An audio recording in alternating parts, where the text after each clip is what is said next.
Jadi cerita tentang pengalaman pribadi. Dulu waktu saya masih di UGM, di Teknik Kimia, saya jalani 1 semester, kemudian semester kedua, terus saya ingin pindah haluan untuk belajar agama ya. Akhirnya saya tidak lulus dari UGM, tapi saya lolos dari UGM ya. Ketika saya mau lolos, saya minta pendapat dari banyak orang. Semua orang melarang, kamu jangan keluar, kamu jangan keluar. Kamu berhasil nanti kalau di UGM, sabar, kamu akan jadi sukses, jadi gini, macam-macam. Semua tidak ada yang mendukung kecuali ibu saya. Kecuali ibu saya. Yang penting bagi saya ibu mendukung, selesai. Akhirnya ibu bilang, terserah kamu nak. Kalau kamu memang mau pilihanmu itu silakan. Bismillah, saya keluar. Saya keluar. Akhirnya saya belajar di pondok Jamil Rahman kira-kira 1,5 tahun. Kemudian setelah itu saya diterima di Madinah. Terima di Madinah. Sebelum ke Madinah juga saya menikah. Kemudian minta izin juga ibu ya. Tafadhal, silakan menikah. Kemudian saya berangkat ke Madinah. Bukan seperti antum, masya Allah, orang tuanya sudah kenal sunnah, makanya antum dimasukkan di pondok Imam Bukhari ya. Orang tua saya dulu, kita hidup di keluarga yang jangankan mengenal sunnah. Yang pertama sholat, saya ingat saya 5 waktu maksudnya, saya dulu baru kemudian yang lainnya. Tapi ibu saya sholat belakangan. Setelah saya sholat, kemudian baru adik-adik, baru kemudian orang tua sholat. Jadi dia bukan seorang wanita yang ahli ibadah, bukan seorang wanita yang rajin puasa sunnah, tidak. Tetapi saya yakin doa orang tua sangat mudah dikabulkan, karena tidak ada orang yang tulus mendoakan kita seperti orang tua kita, ya, seperti orang tua kita. Akhirnya saya kuliah sampai akhirnya selesai S1, kemudian ada pendaftaran S2 waktu itu. Pendaftaran S2 masuk Qismul Aqidah. Ketika itu ada isu, dikatakan kepada saya, Firanda, kamu jangan masuk situ. Kenapa? Yang diterima cuma 3 orang. Akhirnya saya bilang, teman-teman bilang, kamu jangan, teman-teman orang-orang Arab bilang, Firanda, kamu jangan daftar situ. Yang terima cuma 3 orang. Saya bilang, tenang aja, yang terima 3 orang, saya nomor 3 insya Allah.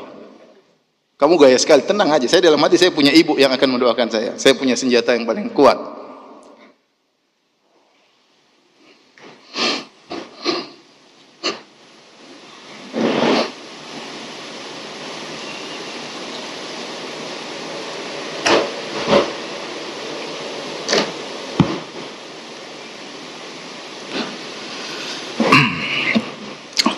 Akhirnya ada lagi bilang, Firanda, alhamdulillah sekarang dengar-dengar isunya diterima 5 orang. Saya bilang, tenang, saya nomor 5, jangan khawatir. Jadi mereka, teman-teman saya tambah jengkel, kamu sombong banget, tenang aja, saya nomor 5. Akhirnya benar, waktu ujian, hari pas mau ujian, pagi-pagi di sana, jam sebelumnya, saya telepon ibu ya, saya telepon ibu, sholat malam, saya bangunkan. Sini di Madinah masih mungkin jam 12 malam, saya telepon, sekarang bu, mama bangun, sholat. Saya telepon istri saya juga, bangun, sholat, karena besok ujian. Ini ikut ujian, alhamdulillah ketika pengumuman qadarullah itu saya nomor 1. Saya nomor 1. Setelah itu kita terima 18 orang. Dari 18 orang ini atau 20 orang saya lupa, harus dites lagi Quran. Yang terima rata-rata IP-nya 5. Kira-kira di Madinah IP-nya 5. Saya IP cuma, saya lupa, 4,8 kalau nggak salah. Teman-teman saya banyak IP-nya 5 ketika itu. Kalau nggak salah berapa hari kemudian ujian Quran. Ujian berikutnya, wah ujiannya susah. Rata-rata teman-teman menyetor 30 juz. Saya cuma ngambil kadar minimal 5 juz. Saya nggak punya banyak hafalan. Kamu Firanda berapa 5 juz? Oke. Kita hadir, yang menguji pakai e-call, kemudian tegang, satu orang ditanya, mengerikan. Saya lihat dari luar, mengerikan nih, gimana saya bisa jawab atau tidak. Jadi kondisinya menegangkan. Akhirnya saya telepon ibu lagi, saya punya senjata. Mak, sekarang mak berdoa. Sekarang.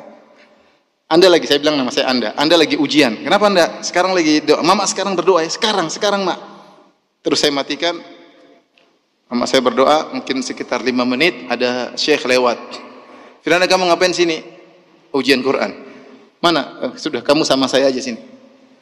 Akhirnya cuma surat Al-Baqarah ya. Akhirnya saya diterima. Ini maksud saya doa orang tua itu sangat penting. Kemudian ketika saya selesai S2, ada pendaftaran S3. Saya sudah capek belajar ya. Antum juga mungkin capek belajar ya. Saya sudah capek belajar. Tiap hari ujian, saya nggak mau. Saya mau uji orang, masih uji terus, saya nggak mau. Akhirnya saya bilang sama istri saya, yang saya cintai, saya bilang, sayang, kayaknya Abi udah nggak mau kuliah lagi, nggak mau lanjut. Capek belajar terus. Jadi saya menangis. Masih pingin tinggal di Madinah, nggak bisa. Udah capek, udah pulang aja kita di Indonesia udah. Kita dakwah udah capek, belajar disuruh belajar ini, belajar capek. Istri saya akhirnya nurut ya, sudah, dia pulang.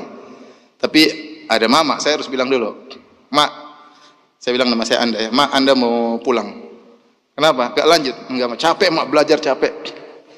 Kata mama saya, kata ibu saya, sudah, Anda masuk aja ujian. Pokoknya masuk aja ujian. Terima nggak terima, masuk ujian. Kalau nggak terima pulang. Sudah, akhirnya saya masuk ujian dengan kurang persiapan. Karena memang saya niatnya mau pulang. Karena melaksanakan nasihat orang tua, akhirnya saya masuk ujian. Waktu itu ujian sekitar ada 80 orang atau 100 orang, saya lupa. Dari berbagai kota di Arab Saudi. Mereka datang ke Universitas Madinah untuk masuk ke S3. Karena diterima 10 orang. Diterima 10 orang. Saya masuk itu ujian 3 jam. Kalau saya lupa, coba tanya Ustaz Abdul Roy, saya lupa. Waktu itu saya ujian bareng Ustaz Abdul Roy, masuk S2 ke S3. Hafizahullah Ta'ala. Kemudian ujian mungkin baru sejam, saya sudah keluar. Teman-teman sampai tank masih minta tambah waktu. 3 jam mereka masih kurang waktu, 1 jam saya sudah keluar. Saya keluar, 2 hari kemudian, 3 hari saya agak lupa, ditelepon. Firanda Ta'al. Kenapa Syekh? Kamu diterima. Lah, kok bisa? Saya datang. Saya tahu saya nggak bisa jawab. Yang penting saya jalankan perintah orang tua. Kemudian saya dipanggil ujian, saya tidak persiapan. S3 minimal 10 juz. Kalau mau masuk minimal 10 juz. Waduh, itu besoknya. Jadi hari itu saya dengar, besoknya harus datang. Hari itu saya murojaah. Murojaah cuma dapat 9 juz. Nah, karena lupa. Saya memang tidak ada persiapan untuk ini. Jadi saya cuma bisa 9 juz. Saya sampai tiba di tempat ujian, saya bilang, saya sudah murojaah dari kemarin cuma 9 juz. Kamu hafal Maryam Kahfi enggak? Hafal, itu 1 juz katanya. Pas 10 juz. Jadi banyak hal-hal yang sulit yang saya hadapi, tapi saya punya senjata doa orang tua. Ketika orang tua saya sudah dua-duanya tidak ada, baru saya merasa agak berat. Ada permasalahan-permasalahan yang saya hadapi seperti berat. Karena senjata andalan saya sudah tidak ada. Rahimahumullah. Oleh karenanya, ikhwan, adik-adik sekalian, mumpung masih punya orang tua, ya, berbakti kepada mereka sebakti-baktinya ya. Sebisa mungkin, saya bukanlah anak yang berbakti, tapi orang tua saya sayang sama saya. Karena ibu saya, sejak saya kecil, dia tidak pernah cubit saya sekalipun. Tidak pernah. Maksudnya saya agak badung-badung dikit, tapi dia tetap doain saya. Tetap doain saya. Nah, antum ambil hati orang tua, minta doa kepada orang tua, dan itu doa yang terbaik. Ya, kata Nabi sallallahu alaihi wasallam, "Thalathu da'awatin mustajabah la yashakka fihinna." 3 doa yang pasti dikabulkan, tidak diragukan lagi. Doaul walid li waladihi. Doa orang tua kepada anaknya. Ketika saya munaqasyah S3, terus saya lulus, saya dipanggil oleh dosen penguji, yaitu Syekh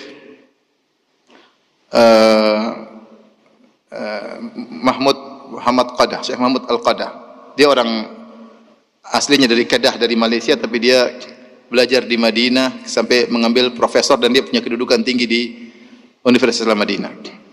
Maka dia panggil saya, dia ingatkan, dia bilang, "Hai Firanda, kamu jangan ujub, kamu jangan sombong, kamu tuh tidak ada apa-apanya, kamu sama dengan yang lainnya, yang lebih pintar dari kamu juga banyak. Tapi menurut saya kamu berhasil karena orang tuamu. Kamu berhasil karena orang tuamu. Saya pun demikian. Yang lebih pintar daripada saya juga banyak, tapi alhamdulillah saya dapat posisi ini karena berkat apa? Orang tua." Satu yang saya sesalkan, dia sampaikan sambil menangis. Satu yang saya sesalkan, saya dulu malu-malu minta doa sama orang tua. Ya, ketika orang tua saya meninggal baru saya sesalkan hal tersebut. Jadi antum jangan lupa kalau mau kemana telepon orang tua, minta doa apa orang tua. Berusaha hidup ini membuat orang tua berbahagia. Kalau ibu lihat antum, ibu senang. Jangan lihat antum, ibu mukanya kusut, jangan ya. Karena antum memang bermasalah, jadi sehingga kalau antum dilihat ibu jadi kusut, bapak ngelihat antum jadi jengkel ya. Kok bisa ada anak seperti ini ya?